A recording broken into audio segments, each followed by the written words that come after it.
Inspirasi Anda sahabat kembali lagi di Sedoar Kolbu Setiap Ramadan yang disponsori oleh Bank Syariah Indonesia. Masih bersama dengan alasan kita dari Materi dan tema tujuan hidup menurut Al-Quran.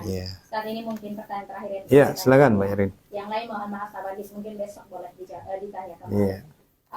Ini pertanyaan dari Ayah Ilman di Siletari. Silakan Ayah Ilman. Mau bertanya saat katanya jin tidak kuasa memberikan penyakit kepada manusia. Tapi Ustadz, kenapa ada orang-orang yang kemasukan jin dan bahkan sakit karena ada jin pengganggu di dalam tubuhnya? Penjelasannya. Jadi pertanyaan tadi sebenarnya jin tidak kuasa mengganggu manusia, tetapi kenapa masih ada orang yang sakit terkena gangguan jin?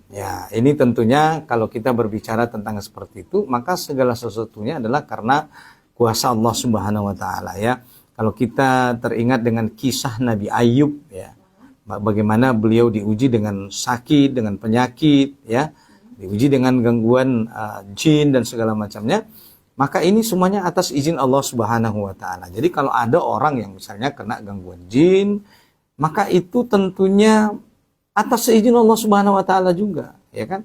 Jadi kalau ada orang-orang seperti ini, maka kita dianjurkan di dalam Islam itu untuk banyak membaca zikir-zikir, zikir sebelum tidur, zikir setelah bangun tidur, kemudian menjaga wudunya, kemudian membaca doa-doa, banyak doa-doa yang diajarkan kepada kita oleh Rasulullah SAW dan diajarkan juga di dalam ayat-ayat Allah Subhanahu Wa Taala. Salah satunya tadi misalnya dengan membaca ayat kursi, dengan membaca Bismillahirrahmanirrahim Jadi ini salah satu hal-hal yang bisa mencegah kita daripada gangguan-gangguan makhluk halus yang tak nampak. Karena memang jin ini memang ada ada sebagaimana kata Allah dalam surah Al-Jin Jadi surah Al-Jin Allah jelaskan dulu ketika Nabi sepulang dari Taif, berdakwah dari negeri Taif, Nabi justru bertemu dengan sekelompok jin, yang jin itu justru beriman karena mendengarkan bacaan Quran Nabi Muhammad SAW.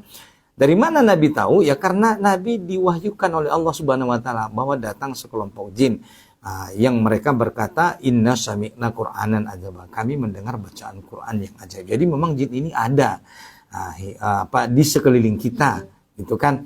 Makanya memang ada adab-adab yang perlu kita jaga. Makanya kita diperintahkan misalnya dengan seperti misalnya makan dengan membacakan bismillah, makan dengan tangan kanan, karena yang dengan kiri itu adalah perbuatan setan, perbuatan jin.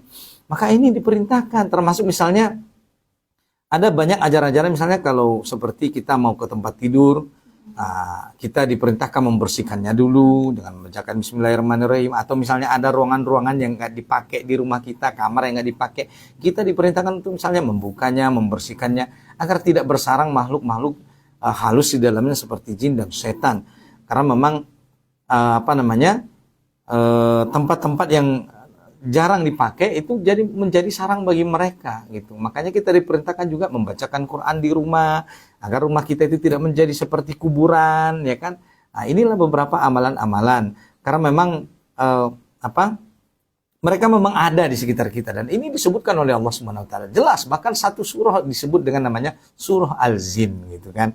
Jadi ini hal yang biasa bagi kita. Jadi kalau kita tidak mau kena gangguan-gangguan itu, maka buatlah amal-amal kita dengan banyak, misalnya berzikir, membaca doa. Jangan lupa membaca doa, memakai baju, ada doanya, bercermin, ada doanya, semua diajarkan dalam Islam.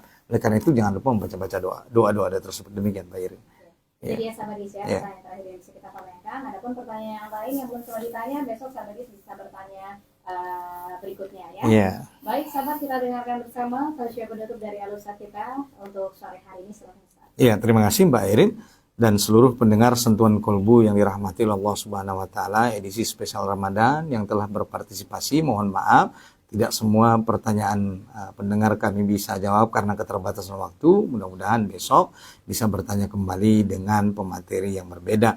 Adapun closing statement kita, kesimpulan kita hari ini sebagaimana tadi judul kita, yaitu tujuan daripada penciptaan manusia menurut Al-Quran adalah untuk beribadah. Sebagaimana disampaikan dalam Quran surah Al-Jariyat surah ke-51 ayat ke-56, wa ma khalaqatul jinna wal insa illa liya'budun.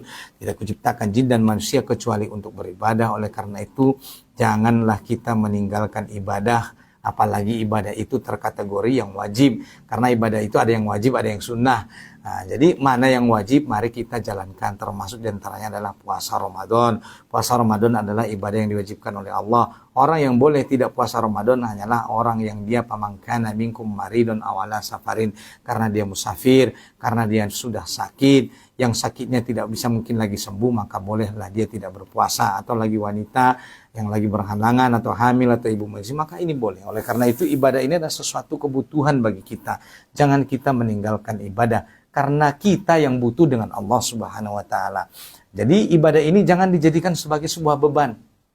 Kalau ibadah ini dianggap beban, maka akan terasa berat untuk mengerjakannya.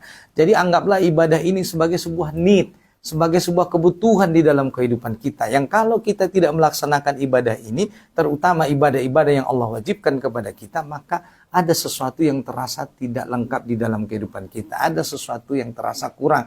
Karena ada orang misalnya kalau dia belum sholat, seperti ada yang kurang di dalam dirinya. Karena memang ibadah ini adalah sangat luar biasa. Ibadah ini adalah kebutuhan bagi hamba Allah Subhanahu wa taala. Maka Allah mewajibkan ibadah bagi kita sebagai sebuah kebutuhan dan sebagai fitrah bagi manusia. Maka beribadahlah sesuai dengan tuntunan Allah Subhanahu wa taala agar ibadah itu diterima oleh Allah dan kemudian memperoleh pahala, dan pahala itu akan mengantarkan kita kepada surga Allah Subhanahu wa taala, yang kata Allah surga itu jannatun tajri min tahtiha al-anhar, surga yang mengalir di bawahnya sungai-sungai, yang insya Allah orang-orang beriman kelak di hari akhirat akan kekal selamanya di dalamnya. Mudah-mudahan kita semua adalah orang-orang beruntung tersebut. Amin ya rabbal alamin. Barakallahu fikum. Demikian closing statement dari saya. Wabillahi taufiq wal hidayah.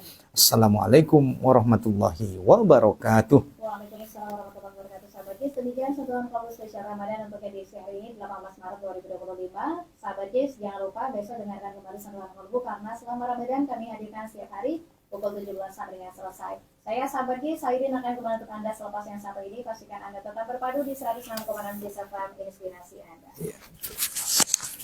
Itulah setelah kirim sama